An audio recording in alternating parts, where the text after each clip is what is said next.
मत्ती अध्याय 1। इब्राहिम के वंशज दाऊद के पुत्र यीशु मसीह की वंशावली इस प्रकार है। इब्राहिम का पुत्र था इसहाक, और इसहाक का पुत्र हुआ याकूब। फिर याकूब से यहूदा और उसके भाई उत्पन्न हुए। यहूदा के बेटे थे फिरिस और जोरह। उनकी मां का नाम तामार था। फिरिस हिस्रोन का पिता था। हिस्रोन राम का पिता था। राम अम्मीनादाब का पिता था। अम्मीनादाब से नहशोन, और नहशोन से सलमोन का जन्म हुआ। सलमोन से बोअज का जन्म हुआ। बोअज की मां का नाम राहब था। बोअज और रूथ से ओबेद पैदा हुआ। ओबेद ईशै का पिता था, और ईशै से राजा दाऊद पैदा हुआ। सुलैमान दाऊद का पुत्र था, जो उस स्त्री से जन्मा जो पहले उरियाह की पत्नी थी।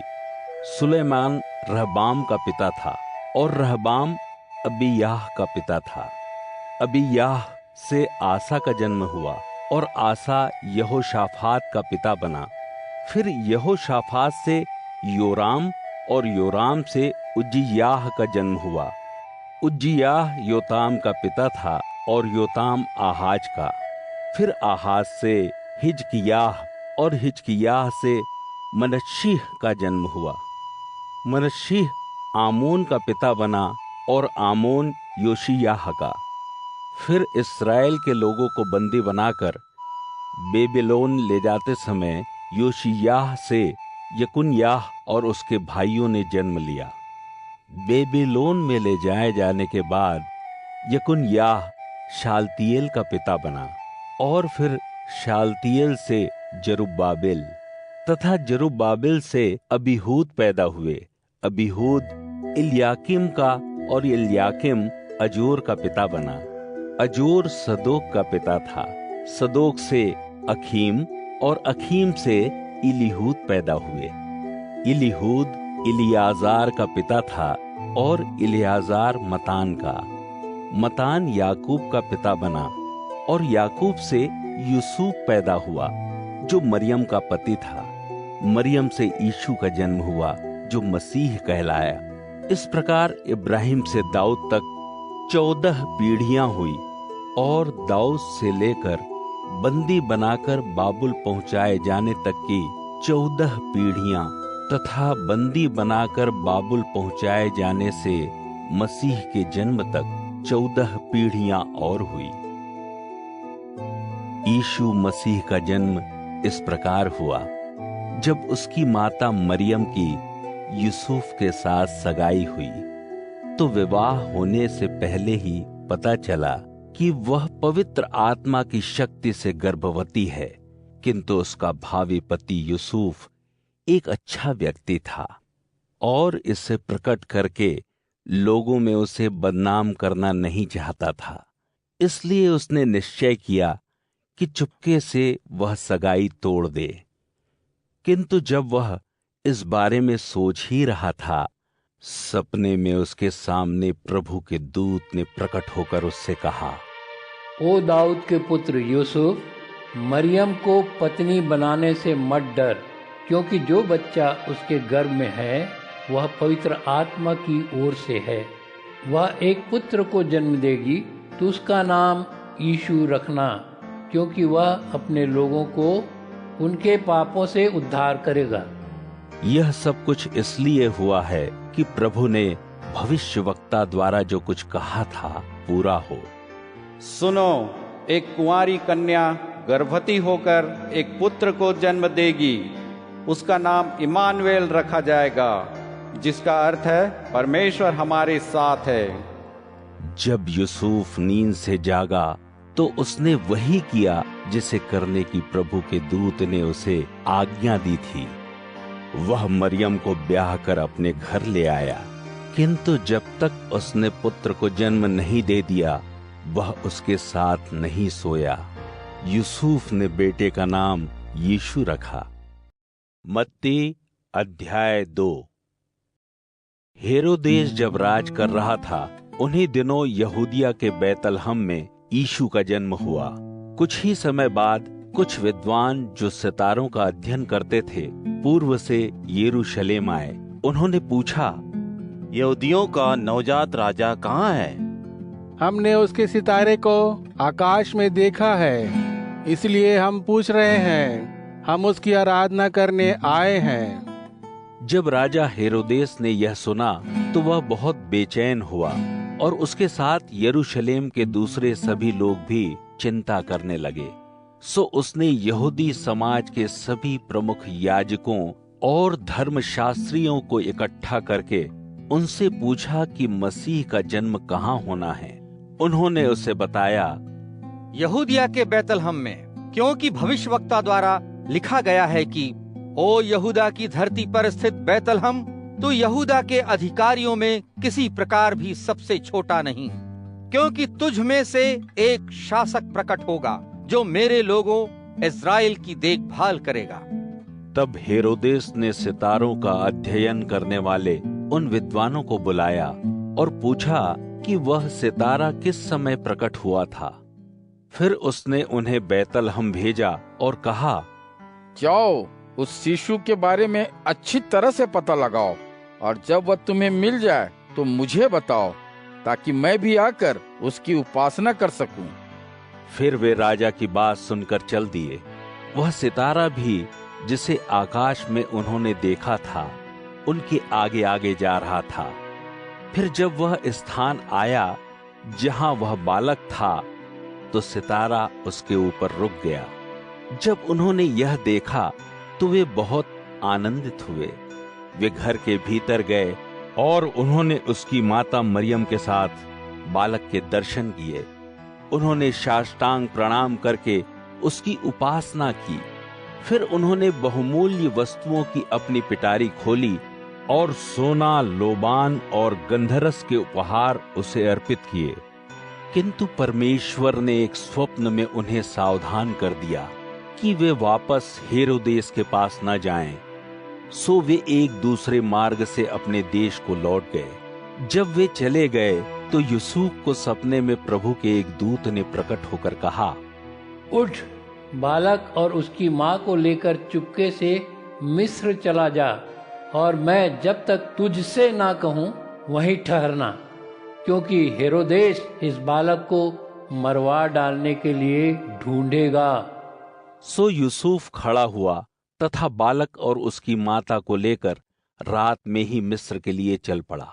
फिर हेरोदेस के मरने तक वह वहीं ठहरा रहा। यह इसलिए हुआ कि प्रभु ने भविष्यवक्ता के द्वारा जो कहा था पूरा हो सके, मैंने अपने पुत्र को मिस्र से बाहर आने को कहा। हेरोदेस ने जब यह देखा कि सितारों का अध्ययन करने वाले विद्वानों ने उसके साथ चाल चली है तो वह आग बबूला हो उठा। उसने आज्ञा दी कि बैतलहम और उसके आसपास में 2 वर्ष के या उससे छोटे सभी बालकों की हत्या कर दी जाए। सितारों का अध्ययन करने वाले विद्वानों के बताए समय को आधार बनाकर तब भविष्यवक्ता यिर्मयाह द्वारा कहा गया यह वचन पूरा हुआ।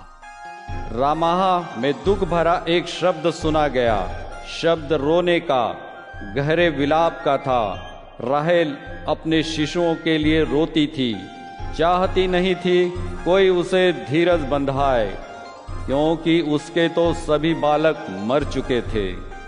फिर हेरोदेस की मृत्यु के बाद मिस्र में यूसुफ के सपने में प्रभु का एक स्वर्गदूत प्रकट हुआ और उससे बोला, उठ, बालक और उसकी माँ को लेकर इस्राएल की धरती पर चला जा, क्योंकि वे जो बालक को मार डालना चाहते थे मर चुके हैं। तब यूसुफ खड़ा हुआ और बालक तथा उसकी माता को लेकर इज़राइल जा पहुंचा। किंतु जब यूसुफ ने यह सुना कि यहूदिया पर अपने पिता हेरोदेस के स्थान पर अरखिलाउस राज कर रहा है तो वह वहां जाने से डर गया।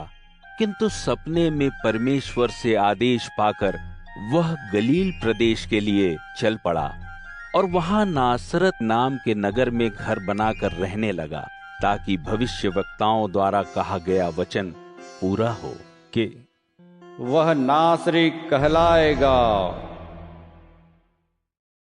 मत्ती अध्याय 3। उन्हीं दिनों यहूदिया के बियाबान मरुस्थल में उपदेश देता हुआ बपतिस्मा देने वाला यूहन्ना वहां आया। वह प्रचार करने लगा, मन फिराओ, क्योंकि स्वर्ग का राज्य आने को है। यह यूहन्ना वही है जिसके बारे में भविष्यवक्ता यशायाह ने चर्चा करते हुए कहा था, जंगल में एक पुकारने वाले की आवाज है, प्रभु के लिए मार्ग तैयार करो और उसके लिए राहें सीधी करो। यूहन्ना के वस्त्र ऊंट की ऊन के बने थे और वह कमर पर चमड़े की पेटी बांधे था। टिड्डियां और जंगली शहद उसका भोजन था। उस समय यरूशलेम, समूचे यहूदिया क्षेत्र और यरदन नदी के आसपास के लोग उसके पास आ इकट्ठे हुए। उन्होंने अपने पापों को स्वीकार किया और यरदन नदी में उन्हें उसके द्वारा बपतिस्मा दिया गया। जब उसने देखा कि बहुत से फरीसी और सदुकी उसके पास बपतिस्मा लेने आ रहे हैं, तो वह उनसे बोला, ओ सांप के बच्चों, तुम्हें किसने चेता दिया है कि तुम प्रभु के भावी क्रोध से बच निकलो? तुम्हें प्रमाण देना होगा कि तुम में वास्तव में मन फिराव हुआ है, और मत सोचो कि अपने आप से कहना ही काफी होगा कि हम इब्राहिम की संतान हैं। मैं तुमसे कहता हूँ कि परमेश्वर इब्राहिम के लिए इन पत्थरों से भी बच्चे पैदा करा सकता है। पेड़ों की जड़ों पर कुल्हाड़ा रखा जा चुका है और हर वह पेड़ जो उत्तम फल नहीं देता काट गिराया जाएगा और फिर उसे आग में झोंक दिया जाएगा। मैं तो तुम्हें तुम्हारे मन फिराव के लिए जल से बपतिस्मा देता हूँ, किंतु वह जो मेरे बाद आने वाला है मुझसे महान है। मैं तो उसके जूतों के तस्मे खोलने के योग्य भी नहीं हूँ। वह तुम्हें पवित्र आत्मा और अग्नि से बपतिस्मा देगा। उसके हाथों में उसका छाछ है, जिससे वह अनाज को भूसे से अलग करता है। अपने खलिहान से वह साफ किए समस्त अनाज को उठा इकट्ठा कर कोठियों में भरेगा और भूसे को ऐसी आग में झोंक देगा जो कभी बुझाए नहीं बुझेगी। उस समय यीशु गलील से चलकर यरदन के किनारे यूहन्ना के पास उससे बपतिस्मा लेने आया, किंतु यूहन्ना ने यीशु को रोकने का यत्न करते हुए कहा, मुझे तो स्वयं तुझसे बपतिस्मा लेने की आवश्यकता है, फिर तू मेरे पास क्यों आया है? उत्तर में यीशु ने उससे कहा, अभी तो इसे इसी प्रकार होने दो। हमें जो परमेश्वर चाहता है उसे पूरा करने के लिए यही करना उचित है। फिर उसने वैसा ही होने दिया और तब यीशु ने बपतिस्मा ले लिया। जैसे ही वह जल से बाहर निकला, आकाश खुल गया। उसने परमेश्वर की आत्मा को एक कबूतर की तरह नीचे उतरते और अपने ऊपर आते देखा। तभी यह आकाशवाणी हुई, यह मेरा प्रिय पुत्र है, जिससे मैं अति प्रसन्न हूँ। मत्ती अध्याय 4। फिर आत्मा यीशु को जंगल में ले गया ताकि शैतान के द्वारा उसे परखा जा सके। 40 दिन और 40 रात भूखा रहने के बाद जब उसे भूख बहुत सताने लगी, तो उसे परखने वाला उसके पास आया और बोला, यदि तू परमेश्वर का पुत्र है तो इन पत्थरों से कहो कि ये रोटियां बन जाएं।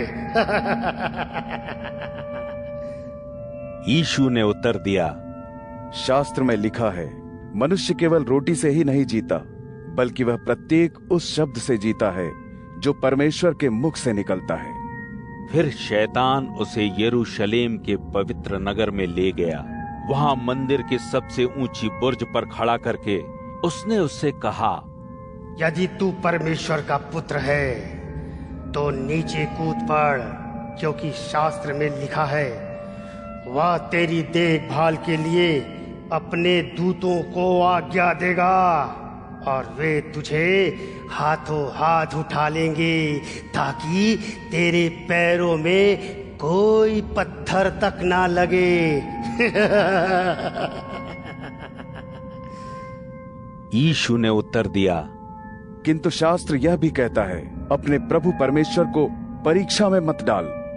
फिर शैतान यीशु को एक बहुत ऊंचे पहाड़ पर ले गया और उसे संसार के सभी राज्य और उनका वैभव दिखाया। शैतान ने तब उससे कहा, ये सभी वस्तुएं मैं तुझे दे दूंगा यदि तू मेरे आगे झुके और मेरी उपासना करे। फिर यीशु ने उससे कहा, शैतान दूर हो, शास्त्र कहता है अपने प्रभु परमेश्वर की उपासना कर और केवल उसी की सेवा कर। फिर शैतान उसे छोड़कर चला गया और स्वर्गदूत आकर उसकी देखभाल करने लगे। यीशु ने जब सुना कि यूहन्ना पकड़ा जा चुका है तो वह गलील लौट आया, परंतु वह नासरत में नहीं ठहरा और जाकर कफरनहूम में, जो जबूलून और नप्ताली के क्षेत्र में गलील की झील के पास था, रहने लगा।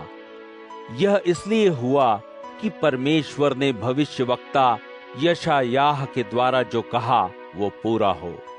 जबूलून और नप्ताली के देश सागर के रास्ते पर यरदन नदी के पश्चिम में, गैर यहूदियों के देश गलील में, जो लोग अंधेरे में जी रहे थे, उन्होंने एक महान ज्योति देखी, और जो मृत्यु की छाया के देश में रहते थे, उन पर ज्योति के प्रभात का एक प्रकाश फैला। उस समय से यीशु ने सुसंदेश का प्रचार शुरू कर दिया। मन फिराओ, क्योंकि स्वर्ग का राज्य निकट है। जब यीशु गलील की झील के पास से जा रहा था, उसने दो भाइयों को देखा, शमौन जो पतरस कहलाया और उसका भाई अंद्रियास। वे झील में अपने जाल डाल रहे थे, वे मछुआरे थे। यीशु ने उनसे कहा, मेरे पीछे चले आओ, मैं तुम्हें सिखाऊंगा कि लोगों के लिए मछलियां पकड़ने की बजाय मनुष्य रूपी मछलियां कैसे पकड़ी जाती हैं। उन्होंने तुरंत अपने जाल छोड़ दिए और उसके पीछे हो लिए। फिर वह वहां से आगे चल पड़ा और उसने देखा कि जब्दी का बेटा याकूब और उसका भाई यूहन्ना अपने पिता के साथ नाव में बैठे अपने जालों की मरम्मत कर रहे हैं। यीशु ने उन्हें बुलाया और वे तत्काल नाव और अपने पिता को छोड़कर उसके पीछे चल दिए। यीशु समूचे गलील क्षेत्र में यहूदी आराधनालयों में स्वर्ग के राज्य के सुसमाचार का उपदेश देता और हर प्रकार के रोगों और संतापों को दूर करता घूमने लगा। समस्त सीरिया देश में उसका समाचार फैल गया। इसलिए लोग ऐसे सभी व्यक्तियों को जो संतापी थे या तरह तरह की बीमारियों और वेदनाओं से पीड़ित थे, जिन पर दुष्ट आत्माएं सवार थी, जिन्हें मिर्गी आती थी और जो लकवे के मारे थे, उसके पास लाने लगे। यीशु ने उन्हें चंगा किया। इसलिए गलील, 10 नगर, यरूशलेम, यहूदिया और यरदन नदी पार के लोगों की बड़ी बड़ी भीड़ उसका अनुसरण करने लगी। मत्ती अध्याय 5। यीशु ने जब यह बड़ी भीड़ देखी तो वह एक पहाड़ पर चला गया। वहां वह बैठ गया और उसके अनुयायी उसके पास आ गए। तब यीशु ने उन्हें उपदेश देते हुए कहा, धन्य है वे जो हृदय से दीन हैं, स्वर्ग का राज्य उनके लिए है। धन्य है वे जो शोक करते हैं, क्योंकि परमेश्वर उन्हें सांत्वना देता है। धन्य है वे जो नम्र हैं, क्योंकि यह पृथ्वी उन्हीं की है। धन्य है वे जो नीति के प्रति भूखे और प्यासे रहते हैं, क्योंकि परमेश्वर उन्हें संतोष देगा, तृप्ति देगा। धन्य है वे जो दयालु हैं, क्योंकि उन पर दया गगन से बरसेगी। धन्य है वे जो हृदय के शुद्ध हैं, क्योंकि वे परमेश्वर के दर्शन करेंगे। धन्य है वे जो शांति के काम करते हैं, क्योंकि वे परमेश्वर के पुत्र कहलाएंगे। धन्य है वे जो नीति के हित में यातनाएं भोगते हैं, स्वर्ग का राज्य उनके लिए ही है।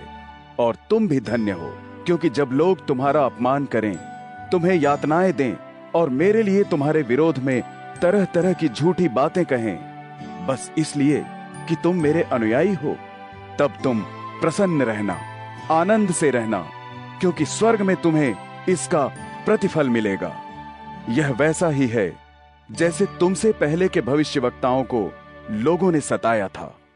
तुम समूची मानवता के लिए नमक हो, किंतु यदि नमक ही बेस्वाद हो जाए तो उसे फिर नमकीन नहीं बनाया जा सकता है। वह फिर किसी काम का नहीं रहेगा, केवल इसके कि उसे बाहर लोगों की ठोकरों में फेंक दिया जाए। तुम जगत के लिए प्रकाश हो, एक ऐसा नगर जो पहाड़ की चोटी पर बसा है, छिपाए नहीं छिपाया जा सकता।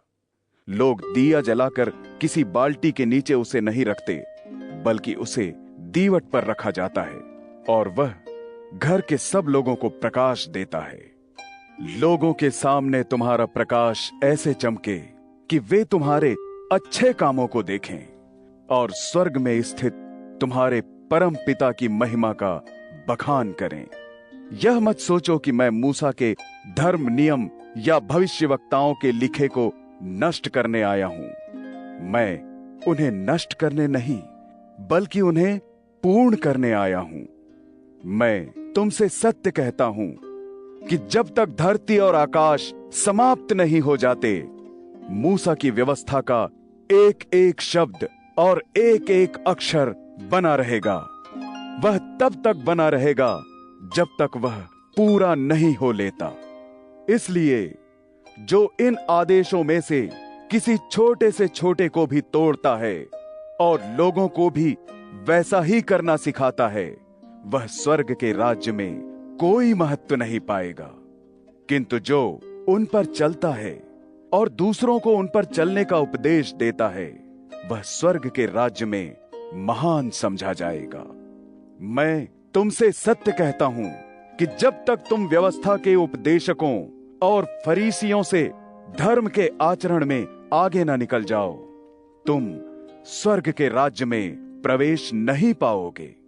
तुम जानते हो कि हमारे पूर्वजों से कहा गया था, हत्या मत करो, और यदि कोई हत्या करता है तो उसे अदालत में उसका जवाब देना होगा। किंतु मैं तुमसे कहता हूं कि जो व्यक्ति अपने भाई पर क्रोध करता है, उसे भी अदालत में इसके लिए उत्तर देना होगा। और जो कोई अपने भाई का अपमान करेगा, उसे सर्वोच्च संघ के सामने जवाब देना होगा। और यदि कोई अपने किसी बंधु से कहे, अरे असभ्य, मूर्ख, तो नरक की आग के बीच उस पर इसकी जवाबदेही होगी। इसलिए यदि तू वेदी पर अपनी भेंट चढ़ा रहा है और वहां तुझे याद आए कि तेरे भाई के मन में तेरे लिए कोई विरोध है, तो तू उपासना की भेंट को वहीं छोड़ दे और पहले जाकर अपने उस बंधु से सुलह कर और फिर आकर भेंट चढ़ा। तेरा शत्रु तुझे न्यायालय में ले जाता हुआ जब रास्ते में ही हो, तू झटपट उसे अपना मित्र बना ले। कहीं वह तुझे न्यायी को न सौंप दे और फिर न्यायी सिपाही को, जो तुझे जेल में डाल देगा। मैं तुझे सत्य बताता हूं, तू जेल से तब तक नहीं छूट पाएगा जब तक तू पाई पाई न चुका दे। तुम जानते हो कि यह कहा गया है, व्यभिचार मत करो। किंतु मैं तुमसे कहता हूं कि यदि कोई किसी स्त्री को वासना की आंख से देखता है, तो वह अपने मन में पहले ही उसके साथ व्यभिचार कर चुका है। इसलिए यदि तेरी दाहिनी आंख तुझसे पाप करवाए, तो उसे निकाल कर फेंक दे, क्योंकि तेरे लिए यह अच्छा है कि तेरे शरीर का कोई एक अंग नष्ट हो जाए, बजाय इसके कि तेरा सारा शरीर ही नरक में डाल दिया जाए। और यदि तेरा दाहिना हाथ तुझसे पाप करवाए, तो उसे काट कर फेंक दे, क्योंकि तेरे लिए यह अच्छा है कि तेरे शरीर का एक अंग नष्ट हो जाए, बजाय इसके कि तेरा संपूर्ण शरीर ही नरक में चला जाए। कहा गया है, जब कोई अपनी पत्नी को तलाक देता है, तो उसे अपनी पत्नी को लिखित रूप में तलाक देना चाहिए। किंतु मैं तुमसे कहता हूं कि हर वह व्यक्ति जो अपनी पत्नी को तलाक देता है, यदि उसने यह तलाक उसके व्यभिचारी आचरण के कारण नहीं दिया है, तो जब वह दूसरा विवाह करती है, तो मानो वह व्यक्ति ही उससे व्यभिचार करवाता है, और जो कोई उस छोड़ी हुई स्त्री से विवाह रचाता है तो वह भी व्यभिचार करता है।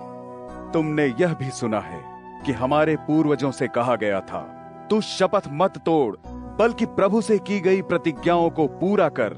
किंतु मैं तुझसे कहता हूं कि शपथ ले ही मत, स्वर्ग की शपथ मत ले, क्योंकि वह परमेश्वर का सिंहासन है। धरती की शपथ मत ले, क्योंकि यह उसकी पांव की चौकी है। यरूशलेम की शपथ मत ले, क्योंकि यह महासम्राट का नगर है। अपने सिर की शपथ भी मत ले, क्योंकि तू किसी एक बाल तक को सफेद या काला नहीं कर सकता है। यदि तू हां चाहता है तो केवल हां कह, और ना चाहता है तो केवल ना, क्योंकि इससे अधिक जो कुछ है वह शैतान से है। तुमने सुना है, कहा गया है, आंख के बदले आंख और दांत के बदले दांत। किंतु मैं तुझसे कहता हूं कि किसी बुरे व्यक्ति का भी विरोध मत कर, बल्कि यदि कोई तेरे दाहिने गाल पर थप्पड़ मारे तो दूसरा गाल भी उसकी तरफ कर दे। यदि कोई तुझ पर मुकद्दमा चलाकर तेरा कुर्ता भी उतरवाना चाहे तो तू उसे अपना चोगा तक दे दे। यदि कोई तुझे 1 मील चलाए तो तू उसके साथ 2 मील चला जा। यदि कोई तुझसे कुछ मांगे तो उसे वह दे दे। जो तुझसे उधार लेना चाहे उसे मना मत कर। तुमने सुना है, कहा गया है, तू अपने पड़ोसी से प्रेम कर और शत्रु से घृणा कर। किंतु मैं कहता हूं, अपने शत्रुओं से भी प्यार करो, जो तुम्हें यातनाएं देते हैं उनके लिए भी प्रार्थना करो, ताकि तुम स्वर्ग में रहने वाले अपने पिता की सिद्ध संतान बन सको, क्योंकि वह बुरों और भलों सब पर सूर्य का प्रकाश चमकाता है, पापियों और धर्मियों सब पर वर्षा कराता है। यह मैं इसलिए कहता हूं कि यदि तू उन्हीं से प्रेम करेगा जो तुझसे प्रेम करते हैं तो तुझे क्या फल मिलेगा? क्या ऐसा तो कर वसूल करने वाले भी नहीं करते? यदि तू अपने भाई बंदों का ही स्वागत करेगा तो तू औरों से अधिक क्या कर रहा है? क्या ऐसा तो विधर्मी भी नहीं करते? इसलिए परिपूर्ण बनो, वैसे ही जैसे तुम्हारा स्वर्ग पिता परिपूर्ण है। मत्ती अध्याय 6। सावधान रहो, परमेश्वर चाहता है उन कामों का लोगों के सामने दिखावा मत करो, नहीं तो तुम अपने परम पिता से जो स्वर्ग में है उसका प्रतिफल नहीं पाओगे। इसलिए जब तुम किसी दीन दुखी को दान देते हो तो उसका ढोल मत पीटो, जैसा कि आराधनालयों और गलियों में कपटी लोग औरों से प्रशंसा पाने के लिए करते हैं। मैं तुमसे सत्य कहता हूं कि उन्हें तो इसका पूरा फल पहले ही दिया जा चुका है। किंतु जब तू किसी दीन दुखी को देता है तो तेरा बायां हाथ न जान पाए कि तेरा दाहिना हाथ क्या कर रहा है, ताकि तेरा दान छिपा रहे। तेरा वह परम पिता जो तू छिपा कर करता है उसे भी देखता है, वह तुझे उसका प्रतिफल देगा। जब तुम प्रार्थना करो तो कपटियों की तरह मत करो, क्योंकि वे यहूदी आराधनालयों और गली के नुक्कड़ों पर खड़े होकर प्रार्थना करना चाहते हैं, ताकि लोग उन्हें देख सकें। मैं तुमसे सत्य कहता हूं कि उन्हें तो उसका फल पहले ही मिल चुका है।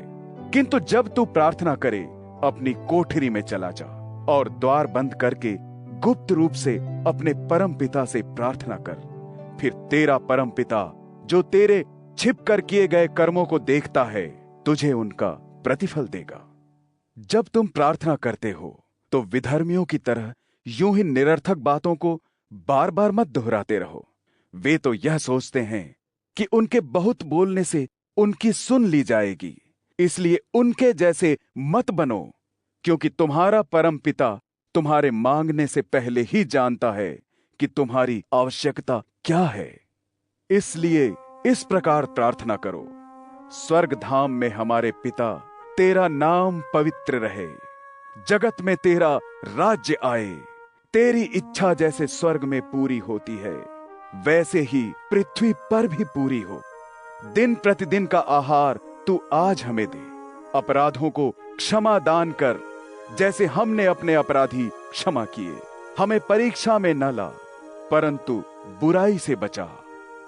यदि तुम लोगों के अपराधों को क्षमा करोगे, तो तुम्हारा स्वर्ग पिता भी तुम्हें क्षमा करेगा। किंतु यदि तुम लोगों को क्षमा नहीं करोगे, तो तुम्हारा परम पिता भी तुम्हारे पापों के लिए क्षमा नहीं देगा। जब तुम उपवास करो, तो मुंह लटकाए कपटियों जैसे मत दिखो, क्योंकि वे तरह तरह से मुंह बनाते हैं, ताकि वे लोगों को जताएं कि वे उपवास कर रहे हैं।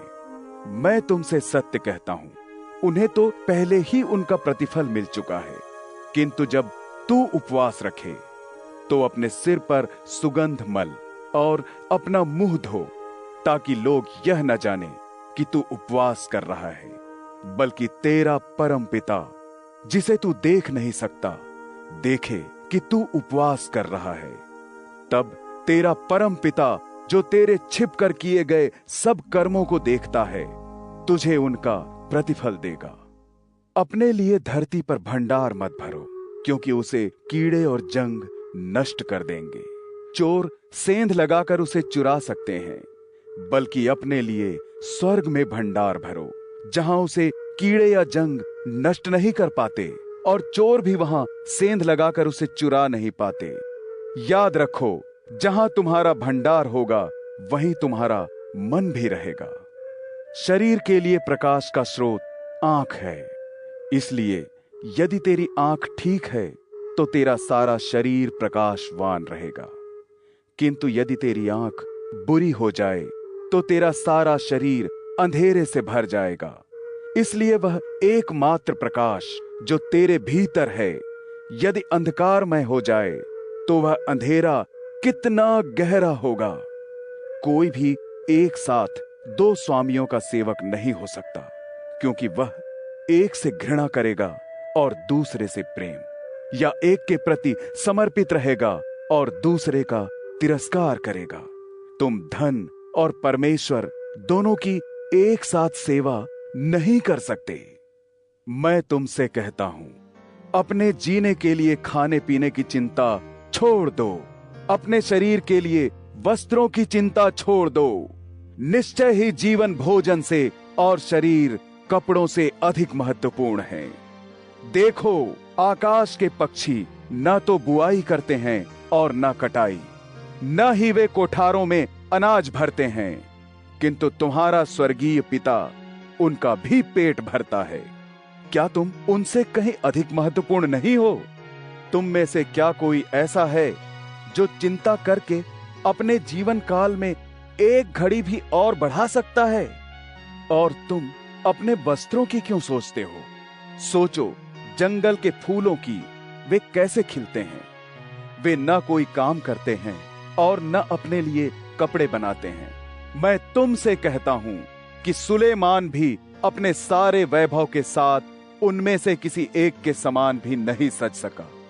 इसलिए जब जंगली पौधों को, जो आज जीवित हैं पर जिन्हें कल ही भाड़ में झोंक दिया जाना है, परमेश्वर ऐसे वस्त्र पहनाता है, तो अरे वो कम विश्वास रखने वालों, क्या वह तुम्हें और अधिक वस्त्र नहीं पहनाएगा? इसलिए चिंता करते हुए यह मत कहो कि हम क्या खाएंगे, या हम क्या पिएंगे, या क्या पहनेंगे। विधर्मी लोग इन सब वस्तुओं के पीछे दौड़ते रहते हैं, किंतु स्वर्ग धाम में रहने वाला तुम्हारा पिता जानता है कि तुम्हें इन सब वस्तुओं की आवश्यकता है। इसलिए सबसे पहले परमेश्वर के राज्य और तुमसे जो धर्म भावना वह चाहता है, उसकी चिंता करो, तो ये सब वस्तुएं तुम्हें दे दी जाएंगी। कल की चिंता मत करो, क्योंकि कल की तो अपनी और चिंताएं होंगी। हर दिन की अपनी ही परेशानियां होती हैं। मत्ती अध्याय 7। दूसरों पर दोष लगाने की आदत मत डालो, ताकि तुम पर भी दोष न लगाया जाए, क्योंकि तुम्हारा न्याय उसी फैसले के आधार पर होगा जो फैसला तुमने दूसरों का न्याय करते हुए दिया था, और परमेश्वर तुम्हें उसी नाप से नापेगा जिससे तुमने दूसरों को नापा है। तू अपने भाई बंदों की आंख का तिनका तक क्यों देखता है, जबकि तुझे अपनी आंख का लट्ठा भी दिखाई नहीं देता। जब तेरी अपनी आंख में लट्ठा समाया है, तो तू अपने भाई से कैसे कह सकता है कि तू मुझे तेरी आंख का तिनका निकालने दे। ओ कपटी, पहले तू अपनी आंख से लट्ठा निकाल, फिर तू ठीक तरह से देख पाएगा और अपने भाई की आंख का तिनका निकाल पाएगा। कुत्तों को पवित्र वस्तु मत दो और सुअरों के आगे अपने मोती मत बिखेरो, नहीं तो वे सुअर उन्हें पैरों तले रौंद डालेंगे और कुत्ते पलटकर तुम्हारी भी धज्जियां उड़ा देंगे। परमेश्वर से मांगते रहो, तुम्हें दिया जाएगा। खोजते रहो, तुम्हें प्राप्त होगा। खटखटाते रहो, तुम्हारे लिए द्वार खोल दिया जाएगा। क्योंकि हर कोई जो मांगता ही रहता है प्राप्त करता है, जो खोजता है पा जाता है, और जो खटखटाता ही रहता है उसके लिए द्वार खोल दिया जाएगा। तुम में से ऐसा पिता कौन सा है जिसका पुत्र उससे रोटी मांगे और वह उसे पत्थर दे? या जब वह उससे मछली मांगे तो वह उसे सांप दे दे? बताओ, क्या कोई देगा? ऐसा कोई नहीं करेगा। इसलिए यदि चाहे तुम बुरे ही क्यों न हो, जानते हो कि अपने बच्चों को अच्छे उपहार कैसे दिए जाते हैं, सो निश्चय ही स्वर्ग में स्थित तुम्हारा परम पिता मांगने वालों को अच्छी वस्तुएं देगा। इसलिए जैसा व्यवहार अपने लिए तुम दूसरे लोगों से चाहते हो, वैसा ही व्यवहार तुम भी उनके साथ करो। व्यवस्था के विधि और भविष्यवक्ताओं के लिखे का यही सार है। सूक्ष्म मार्ग से प्रवेश करो। यह मैं तुम्हें इसलिए बता रहा हूं क्योंकि चौड़ा द्वार और बड़ा मार्ग तो विनाश की ओर ले जाता है। बहुत से लोग हैं जो उस पर चल रहे हैं, किंतु कितना संकरा है वह द्वार और कितनी सीमित है वह राह जो जीवन की ओर जाती है। बहुत थोड़े से हैं वे लोग जो उसे पा रहे हैं। झूठे भविष्यवक्ताओं से बचो। वे तुम्हारे पास सरल भेड़ों के रूप में आते हैं, किंतु भीतर से वे खूंखार भेड़िए होते हैं। तुम उन्हें उनके कर्मों के परिणामों से पहचानोगे। कोई कंटीली झाड़ी से न तो अंगूर इकट्ठे कर पाता है और न ही गोखरू से अंजीर। ऐसे ही अच्छे पेड़ पर अच्छे फल लगते हैं, किंतु बुरे पेड़ पर तो बुरे फल ही लगते हैं। एक उत्तम वृक्ष बुरे फल नहीं उपजाता और न ही कोई बुरा पेड़ उत्तम फल पैदा कर सकता है। हर वह पेड़ जिस पर अच्छे फल नहीं लगते हैं, काटकर आग में झोंक दिया जाता है। इसलिए मैं तुम लोगों से फिर दोहरा कर कहता हूं कि उन लोगों को तुम उनके कर्मों के परिणामों से पहचानोगे। प्रभु प्रभु कहने वाला हर व्यक्ति स्वर्ग के राज्य में नहीं जा पाएगा, बल्कि वह जो स्वर्ग में स्थित मेरे परम पिता की इच्छा पर चलता है, वही उसमें प्रवेश पाएगा। उस महान दिन बहुत से मुझसे पूछेंगे, प्रभु, हे प्रभु, क्या हमने तेरे नाम से भविष्यवाणी नहीं की? क्या तेरे नाम से हमने दुष्टात्माएं नहीं निकाली? और क्या हमने तेरे नाम से बहुत से आश्चर्य कर्म नहीं किए? तब मैं उनसे खुलकर कहूंगा कि मैं तुम्हें नहीं जानता। अरे कुकर्मियों, यहां से भाग जाओ। इसलिए जो कोई भी मेरे इन शब्दों को सुनता है और इन पर चलता है, उसकी तुलना उस बुद्धिमान मनुष्य से होगी जिसने अपना मकान चट्टान पर बनाया। वर्षा हुई, बाढ़ आई, आंधियां चली और यह सब उस मकान से टकराए, पर वह गिरा नहीं, क्योंकि उसकी नींव चट्टान पर रखी गई थी। किंतु वह जो मेरे शब्दों को सुनता है पर उन पर आचरण नहीं करता, उस मूर्ख मनुष्य के समान है जिसने अपना घर रेत पर बनाया। वर्षा हुई, बाढ़ आई, आंधियां चली और उस मकान से टकराई, जिससे वह मकान पूरी तरह ढह गया। परिणाम यह हुआ कि जब यीशु ने ये बातें कहकर पूरी की, तो उसके उपदेशों पर लोगों की भीड़ को बड़ा अचरज हुआ, क्योंकि वह उन्हें यहूदी धर्म नेताओं के समान नहीं, बल्कि एक अधिकारी के समान शिक्षा दे रहा था। मत्ती अध्याय 8। यीशु जब पहाड़ से नीचे उतरा तो बहुत बड़ा जनसमूह उसके पीछे हो लिया। वहीं एक कोढ़ी भी था। वह यीशु के पास आया और उसके सामने झुककर बोला, प्रभु, यदि तू चाहे तो मुझे ठीक कर सकता है। इस पर यीशु ने अपना हाथ बढ़ाकर कोढ़ी को छुआ और कहा, निश्चय ही मैं चाहता हूँ, ठीक हो जा। और तत्काल कोढ़ी का कोढ़ जाता रहा। फिर यीशु ने उससे कहा, देख, इस बारे में किसी से कुछ मत कहना, पर याजक के पास जाकर उसे अपने आप को दिखा। फिर मूसा के आदेश के अनुसार भेंट चढ़ा, ताकि लोगों को तेरे ठीक होने की साक्षी मिले। फिर यीशु जब कफरनहूम पहुंचा, एक रोमी सेनानायक उसके पास आया और उससे सहायता के लिए विनती करता हुआ बोला, प्रभु, मेरा एक दास घर में बीमार पड़ा है, उसे लकवा मार दिया है, उसे बहुत पीड़ा हो रही है। तब यीशु ने सेनानायक से कहा, मैं आकर उसे अच्छा करूंगा। सेनानायक ने उत्तर दिया, प्रभु, मैं इस योग्य नहीं हूँ कि तू मेरे घर में आए, इसलिए केवल आज्ञा दे दे, बस मेरा दास ठीक हो जाएगा। यह मैं जानता हूँ, क्योंकि मैं भी एक ऐसा व्यक्ति हूँ जो किसी बड़े अधिकारी के नीचे काम करता हूँ, और मेरे नीचे भी दूसरे सिपाही हैं। जब मैं एक सिपाही से कहता हूँ जा, तो वह चला जाता है, और दूसरे से कहता हूँ आ, तो वह आ जाता है। मैं अपने दास से कहता हूँ कि यह कर, तो वह उसे करता है। जब यीशु ने यह सुना तो चकित होते हुए उसने जो लोग उसके पीछे आ रहे थे उनसे कहा, मैं तुमसे सत्य कहता हूँ, मैंने इतना गहरा विश्वास इस्राएल में भी किसी में नहीं पाया। मैं तुम्हें यह और बताता हूँ कि बहुत से पूर्व और पश्चिम से आएंगे, और वे भोज में इब्राहिम, इसहाक और याकूब के साथ स्वर्ग के राज्य में अपना अपना स्थान ग्रहण करेंगे। किंतु राज्य की मूलभूत प्रजा बाहर अंधेरे में धकेल दी जाएगी, जहां वे लोग चीख पुकार करते हुए दांत पीसते रहेंगे। तब यीशु ने उस सेनानायक से कहा, जा, वैसा ही तेरे लिए हो जैसा तेरा विश्वास है। और तत्काल उस सेनानायक का दास अच्छा हो गया। यीशु जब पतरस के घर पहुंचा, उसने पतरस की सास को बुखार से पीड़ित बिस्तर में लेटे देखा। सो यीशु ने उसे अपने हाथ से छुआ और उसका बुखार उतर गया। फिर वह उठी और यीशु की सेवा करने लगी। जब सांझ हुई तो लोग उसके पास बहुत से ऐसे लोगों को लेकर आए जिनमें दुष्ट आत्माएं थीं।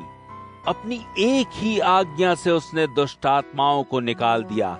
इस तरह उसने सभी रोगियों को चंगा कर दिया।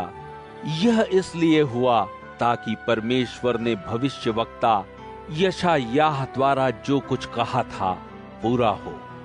उसने हमारे रोगों को ले लिया और हमारे संतापों को ओढ़ लिया। यीशु ने जब अपने चारों ओर भीड़ देखी तो उसने अपने अनुयायियों को आज्ञा दी कि वे झील के परले किनारे चले जाएं।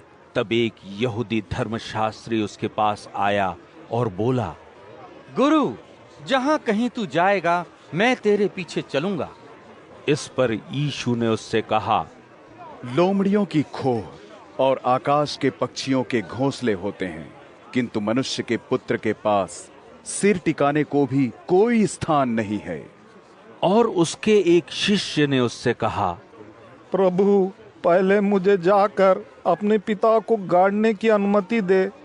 किंतु यीशु ने उससे कहा, मेरे पीछे चला आ और मरे हुओं को अपने मुर्दे आप गाड़ने दे। तब यीशु एक नाव पर जा बैठा, उसके अनुयायी भी उसके साथ थे। उसी समय झील में इतना भयंकर तूफान उठा कि नाव लहरों से दबी जा रही थी, किंतु यीशु सो रहा था। तब उसके अनुयायी उसके पास पहुंचे और उसे जगाकर बोले, प्रभु, हमारी रक्षा कर, हम मरने को हैं। तब यीशु ने उनसे कहा, अरे अल्पविश्वासियों, तुम इतने डरे हुए क्यों हो? तब उसने खड़े होकर तूफान और झील को डांटा और चारों तरफ शांति छा गई। लोग चकित थे। उन्होंने कहा, यह कैसा व्यक्ति है, आंधी तूफान और सागर तक इसकी बात मानते हैं।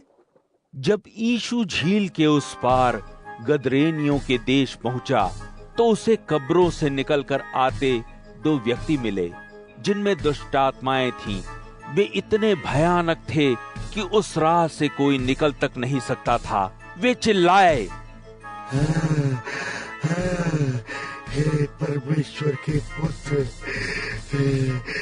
तू हमसे क्या चाहता है? क्या तू यहाँ निश्चित समय से पहले ही हमें दंड देने आया है?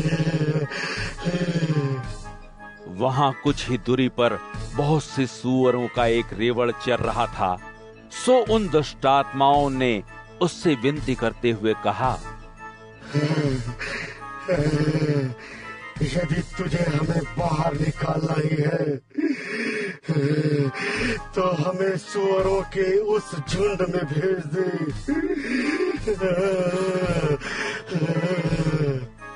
सो यीशु ने उनसे कहा, चले जाओ। तब वे उन व्यक्तियों में से बाहर निकल आए और सूअरों में जा घुसे। फिर वह समूचा रेवड़ ढलान से लुढ़कते पुढ़कते दौड़ता हुआ झील में जा गिरा।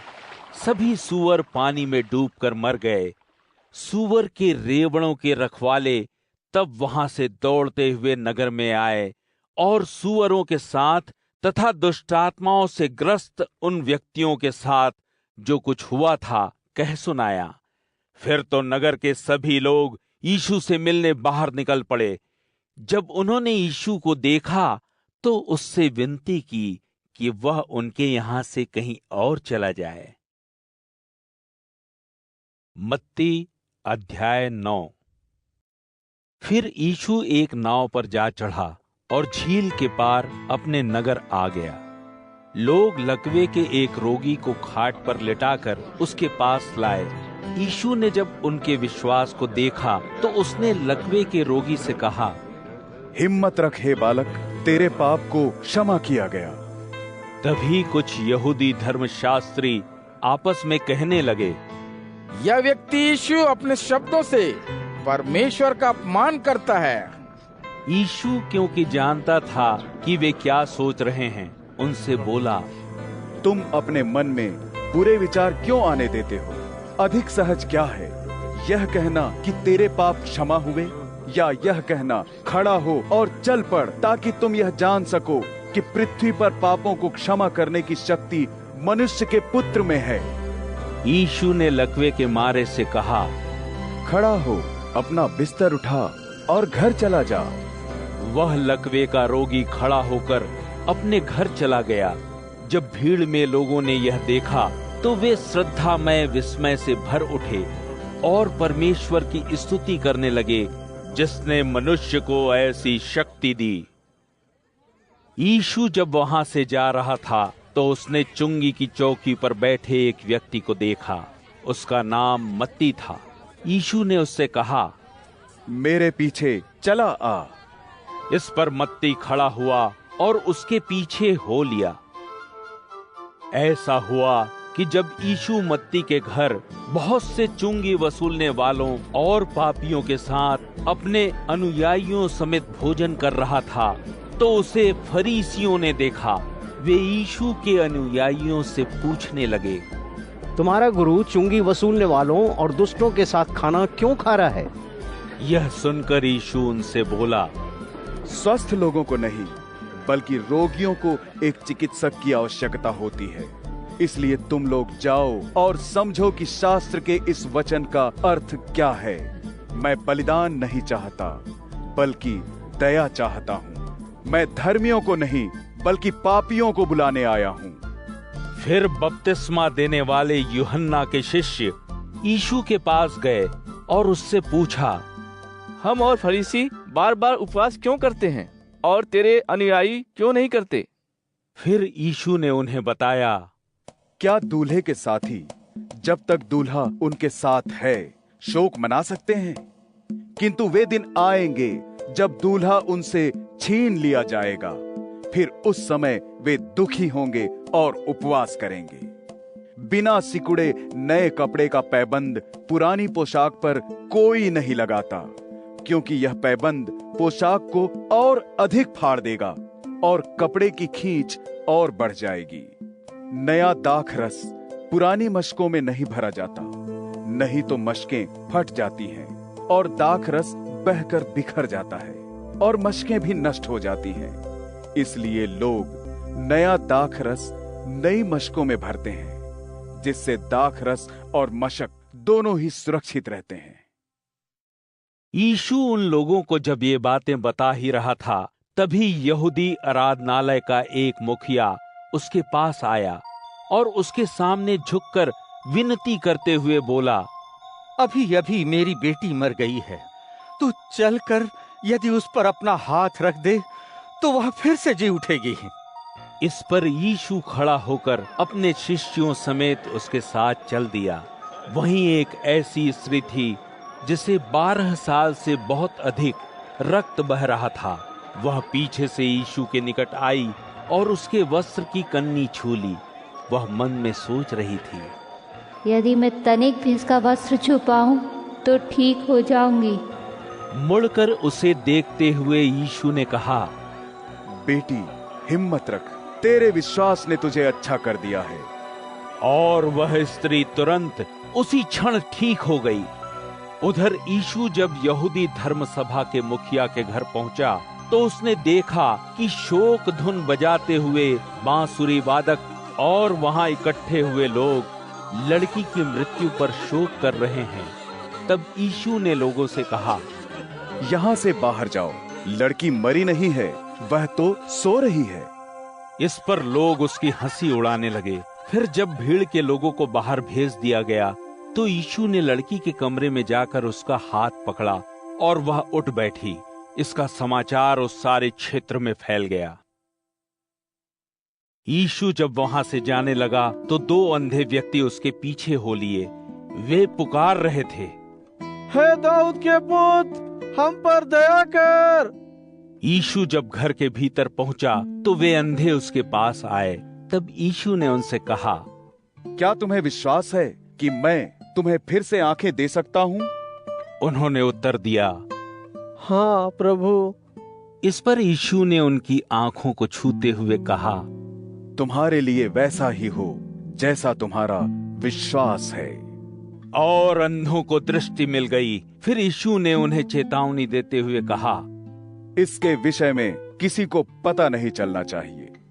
किंतु उन्होंने वहां से जाकर इस समाचार को उस क्षेत्र में चारों ओर फैला दिया। जब वे दोनों वहां से जा रहे थे तो कुछ लोग यीशु के पास एक गूंगे को लेकर आए। गूंगे में दुष्ट आत्मा समाई हुई थी और इसलिए वह कुछ बोल नहीं पाता था। जब दुष्ट आत्मा को निकाल दिया गया तो वह गूंगा, जो पहले कुछ भी नहीं बोल सकता था, बोलने लगा। तब भीड़ के लोगों ने अचरज से भरकर कहा, इस्राएल में ऐसी बात पहले कभी नहीं देखी गई।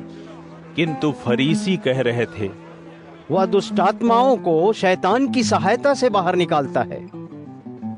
यीशु यहूदी आराधनालयों में उपदेश देता, परमेश्वर के राज्य के सुसमाचार का प्रचार करता, लोगों के रोगों और हर प्रकार के संतापों को दूर करता।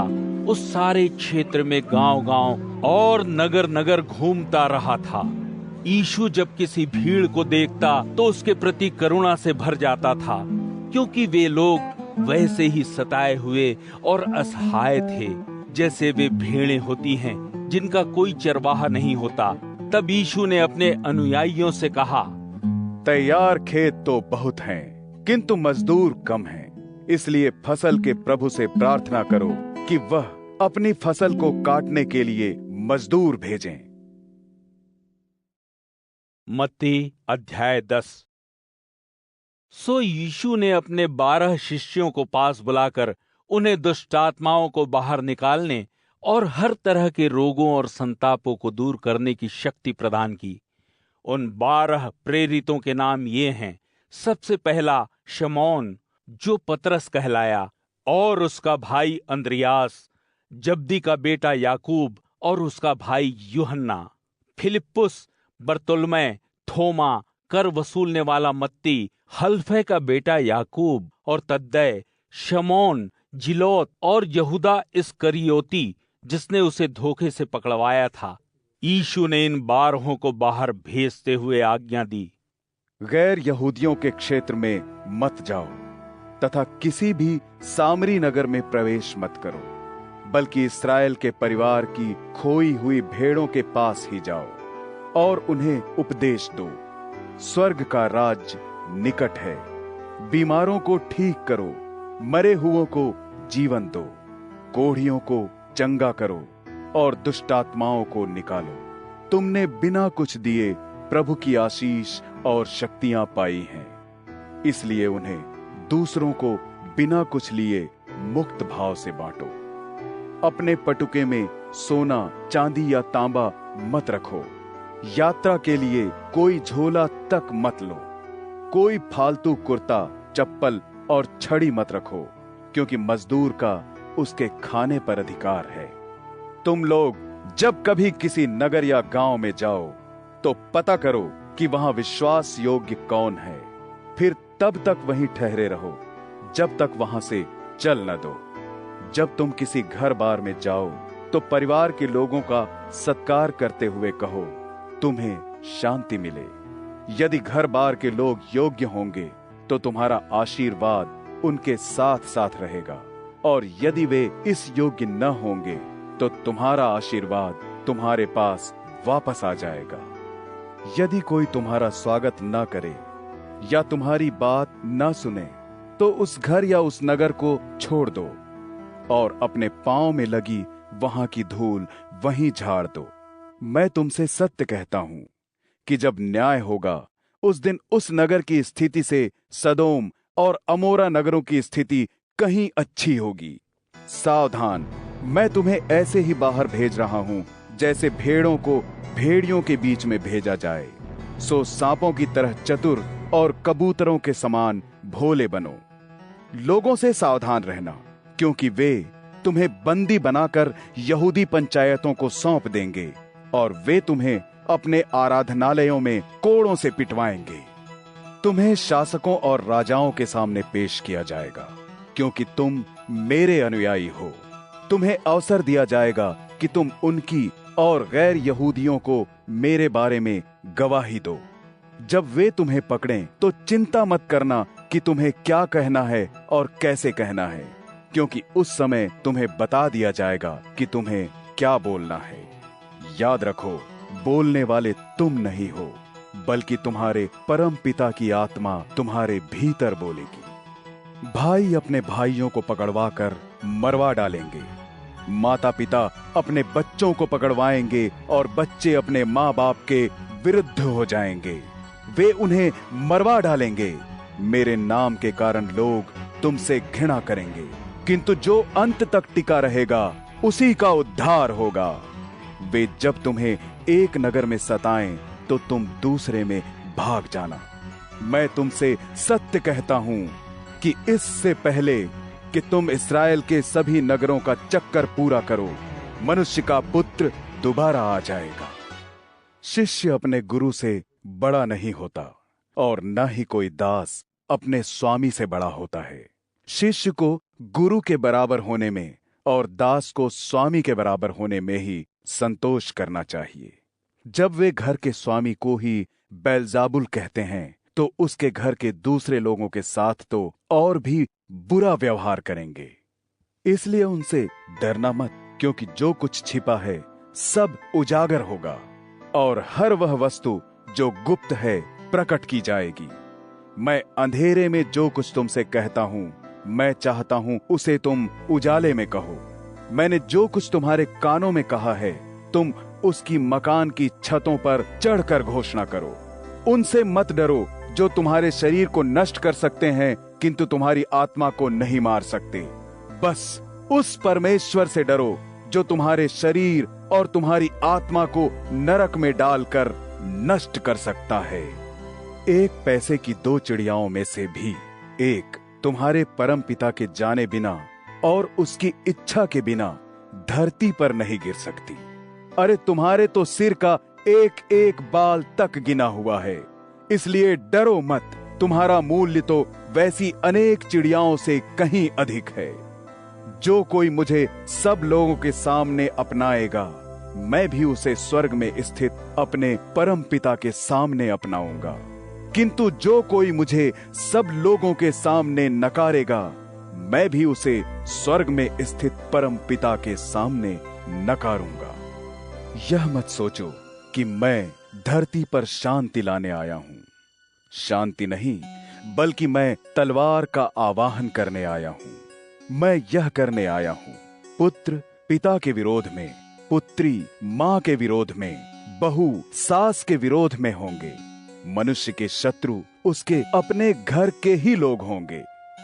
जो अपने माता पिता को मुझसे अधिक प्रेम करता है, वह मेरा होने के योग्य नहीं है।